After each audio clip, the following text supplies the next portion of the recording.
Pues primero que todo, un saludo muy especial al presidente de la Comisión Segunda, senador Antonio Chamorro, al presidente de la Cámara de la Comisión Segunda, Pedro Jesús Orjuela, a todos los senadores y representantes que han estado escuchando esta audiencia, pero sobre todo a todos los invitados, a todas las invitadas que en el día de hoy le han entregado al Congreso pues todas sus visiones sobre la crisis de la justicia y que sin duda pues alimentan la reflexión en esta coyuntura. Yo quiero sumarme un poco a lo que planteaba Iván en el sentido de que la Corte Constitucional pasa por un grave momento a raíz de todos los escándalos, pero hay que reconocer que la Corte Constitucional ha sido un componente muy importante para proteger de manera efectiva la integridad de la Constitución y los derechos de la gente. Son más de 16.700 sentencias de tutela, más de 5.800 sentencias de demanda de inconstitucionalidad. La Corte ha protegido la consulta previa de las comunidades indígenas, afros, ha declarado estado de inconstitucionalidad frente a la salud, las cárceles, los desplazados. Se ha pronunciado muchísimo sobre los derechos de las mujeres, de las víctimas, y lamentamos que este magistrado haya rodado pues, esa imagen de la Corte Constitucional. Y quisiera agregar también que preocupa que esté el magistrado Pretel y su esposa Marta Ligia Patrón acusados de hoy ostentar propiedad sobre tierras que fueron adjudicadas inicialmente como baldíos, y saber que una demanda de inconstitucionalidad que presentó el propio ministro de Agricultura en su momento, Camilo Restrepo, contra los artículos 50 y 53 de la Ley 160, que buscaba precisamente agilizar los procedimientos de clarificación de tierras y de extensión de dominio, pues el magistrado Pretel haya engavetado esa demanda, o que haya engavetado una demanda que yo firmé personalmente con otros ciudadanos frente a la Ley 975 y las reformas del año 2013, cuando yo fungía como miembro del colectivo de abogados José Alvarado Restrepo, y que esa demanda tampoco se haya tramitado cuando allí denunciábamos cómo se desconocían los derechos de las víctimas. Nos preocupa también lo de Fidupetrol, porque lo de Fidupetrol lo que nos enseña un poco es cómo salen a reducir no solamente los problemas de las coimas que se pagaban allí frente al tema de no reembolsar los 222 millones de pesos a la gobernación del Casanare, sino también los problemas de mayor calado como son el despojo de tierras y la acumulación ilegal de baldíos. Coincidencialmente, Pretel es postulado por el expresidente Álvaro Uribe, y coincidencialmente las tierras son de Córdoba, y coincidencialmente al parecer son colindantes del Ubérrimo en Córdoba. Todas estas coincidencias nos preocupan. Me pregunto si realmente Fidupetrol le va a devolver a los casanareños esos 22.000 millones de pesos, si tenemos en cuenta que Freddy Osorio Verada, uno de los socios de Fidupetrol, pues está también entramado en una cantidad de procesos judiciales. Y llama la atención que también Freddy Osorio Verada haya tenido con la fiduciaria Fidupetrol y la empresa Carbones Licuen un contrato de fiducia mercantil en el 2007 que fue firmado por el propio expresidente Álvaro Uribe. También los hijos de Uribe tenían alguna relación con los socios de Fidupetrol y de Carbones Licuen en temas de zonas francas. Es decir, yo con esto quiero asociar la corrupción potencial de altos funcionarios del Estado, o el caso del magistrado Henry Vigarraga del Consejo Superior de la Judicatura, quien también recibía coimas por pasar los procesos de la justicia ordinaria a la justicia penal militar por falsos positivos, y resulta que él era el asesor jurídico en Casanare que terminó aprobando los giros de los 22.000 millones de pesos a Fidupetrol, siendo asesor jurídico de la gobernación. Es decir, vemos cómo los corruptos se entrecruzan entre las cortes, entre las gobernaciones y demás.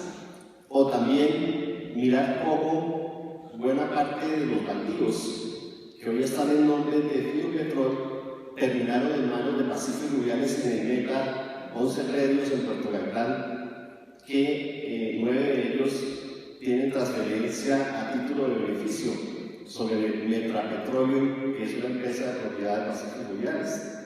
O los baldíos que tenía también Fiupetrol en el Cesar, en la empresa Sabana Cross, que son colindantes de la finca Villa Cruz y que también el INCODER ahí ha retrocedido en medidas que se han tomado para proteger a los desplazados de Villa Cruz. Entonces, ese cruce entre corrupción, altas cortes, tierras, etcétera, nos preocupa y se debería investigar. Yo creo que lo que queda claro de esta audiencia es la necesidad de que los altos funcionarios del Estado respondan ante la justicia. Los jefes de Estado, los expresidentes, los magistrados de las Cortes, el fiscal general. Ningún ciudadano en un país puede estar por fuera del sometimiento a la justicia cuando se cometen delitos o actividades disciplinarias, y todos deben responder. El problema en Colombia es que ni el presidente, ni los magistrados de las altas cortes, ni el fiscal general de la Nación responden ante la justicia, porque se ha establecido, y eso es bueno que el país lo sepa, un mecanismo político que impide el acceso a la justicia. Es decir, se ha vuelto un requisito de procedibilidad, como lo decía Carlos Gaviria, que estaba enfermo. Él decía, la comisión de acusaciones se convirtió en un requisito de procedibilidad.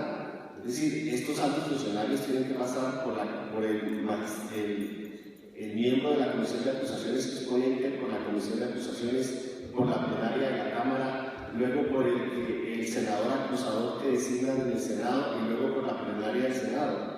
¿Eso a qué nos lleva? Nos lleva a que ese juicio político, que es el que puede dar lugar al juicio judicial por delitos, nunca se ha cumplido en Colombia. No hay ninguna justificación para mantener vigente la comisión de acusaciones o para cambiarle el nombre y ahora llamarla Tribunal de Aforados. El último juicio político que se hizo en Colombia en el Congreso fue el del general Rojas Pinilla en el 58 y 59. Es decir, que llevamos 46 años sin que la comisión de acusaciones sirva para nada en este país y sin que la Corte haya intervenido, porque si había juicio, los juicios los tenía que hacer la Corte Suprema. En ninguno de estos casos, hablo de presidentes, fiscal general y magistrados de las Cortes, ninguno ha ido a juicio y en ninguno ha habido ninguna actuación de la Corte Suprema de Justicia. Pero un dato, presidentes de comisiones segundas de Cámara y Senado. En este momento, estas cifras, la Comisión de Acusaciones tiene radicados 3.178 procesos, 1.347 están activos, 1.831 han sido archivados. Y miremos quién se beneficia de este mecanismo de impunidad que se llama Comisión de Acusaciones. 27 investigaciones son contra Juan Manuel Santos. 289 investigaciones son contra Álvaro Uribe Vélez, 9 son contra la exfiscal Vivian Morales, 72 contra Mario Guarán, 33 contra Guillermo Mendoza Aliago, fiscal, 40 contra Luis Camilo Osorio, 317 investigaciones son contra magistrados de la Corte Suprema, 227 son contra el Consejo de Estado, 66 son contra la Corte Constitucional, y 258 son contra el Consejo Superior de la Judicatura. Fíjense ustedes que yo no estoy diciendo que estos denunciados sean responsables, pero es clarísimo que cuando se hacen las denuncias penales o disciplinarias y no se dejan avanzar, queda el manto de duda de por qué estos altos funcionarios no pueden responder ante la justicia. Y es lo mismo que va a pasar con Pimentel, y lo dijeron en esta sala. Es decir, una persona que no es abogada va a ser el instructor de una investigación contra un magistrado de la Corte Constitucional y que fue sacada a la policía por aparentemente robarse una pistola cuando era teniente allí en la policía. Es decir, no hay ninguna autoridad moral tampoco desde la Comisión de Acusaciones para avanzar estas investigaciones.